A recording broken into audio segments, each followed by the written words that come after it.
বাংলাদেশ জাতীয় স্টেডিয়াম, যে মাঠে মুখোমুখি হবে বাংলাদেশ ও সিঙ্গাপুর। প্রায় 5 বছর পর এই স্টেডিয়ামে ম্যাচ খেলতে যাচ্ছে বাংলাদেশ দল। এই সময় কাজ চলেছিল সংস্কারের। আগের যে স্টেডিয়াম ছিল বঙ্গবন্ধু জাতীয় স্টেডিয়াম, সেটার সাথে বর্তমান মাঠ যেন আকাশ পাতাল পার্থক্য। উপর থেকে যদি একটি নজর দেখানো হয় তবে কে বলবে এটা বাংলাদেশের কোনো স্টেডিয়াম?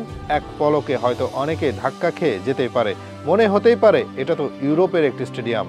এত সুন্দর করে সাজানো, আধুনিক সব সরঞ্জামে তৈরি, উপরে দেওয়া ছাউনি, একবার মনে হতেই পারে যেন ক্যাম্প নু এর উপরের দৃশ্য।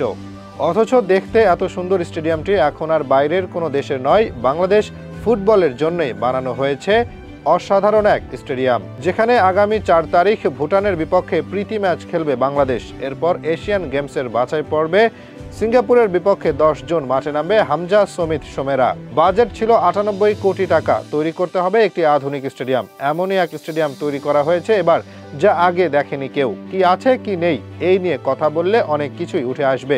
তবে বাংলাদেশের ফুটবল একসময় ছিল একেবারে শূন্য, সেখান থেকে ঘুরে দাঁড়িয়েছে। আধুনিক সব সিট লাগানো হয়েছে দর্শকদের জন্য।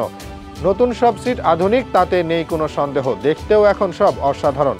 কথা শুধু সিট নিয়ে বললেই চলবে না, বলতে হবে সব কিছু নিয়ে। উপরে ড্রোন দিয়ে করা ভিডিও দেখলে মনে হতেই পারে এটা কি সত্যিই বাংলাদেশ জাতীয় স্টেডিয়াম নাকি ইউরোপের কোনো মাঠ। আগে ছিল সবুজ ঘাস, যে লোকাল ঘাসে খেলা কষ্ট ছিল খেলোয়াড়দের জন্য। একটু বৃষ্টি হলেই কর্দমাক্ত পরিবেশ। তবে পরিস্থিতি এখন বদলে গেছে। এবার নতুন ঘাস আনা হয়েছে, যেসব ঘাস ব্যবহার হয় দামি দামি স্টেডিয়ামে। এছাড়াও ঘাসের নিচে দেওয়া হয়েছে রাবার, যেন পড়ে গেলে ব্যথা না পান খেলোয়াড়রা।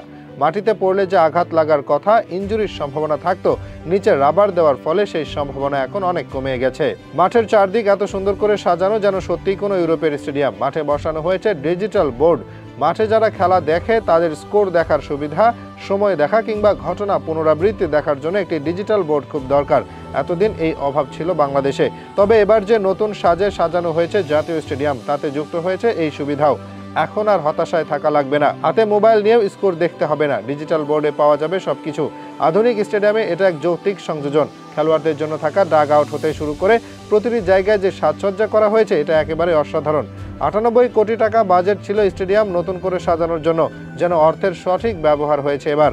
যারা মাঠে গিয়ে খেলা দেখবে তারা এখন আগের চেয়ে অনেক বেশি উচ্ছ্বাসিত থাকবে সবকিছু নিয়ে। অন্তত অতীতে যাদের অভিজ্ঞতা ছিল এই মাঠে যাওয়ার, এবার সেই পরিস্থিতি বদলে যাবে শতভাগ। সব মিলিয়ে বাংলাদেশ জাতীয় স্টেডিয়াম যেন এশিয়ার এক ক্যাম্প নু, যা দেখতেই অসাধারণ।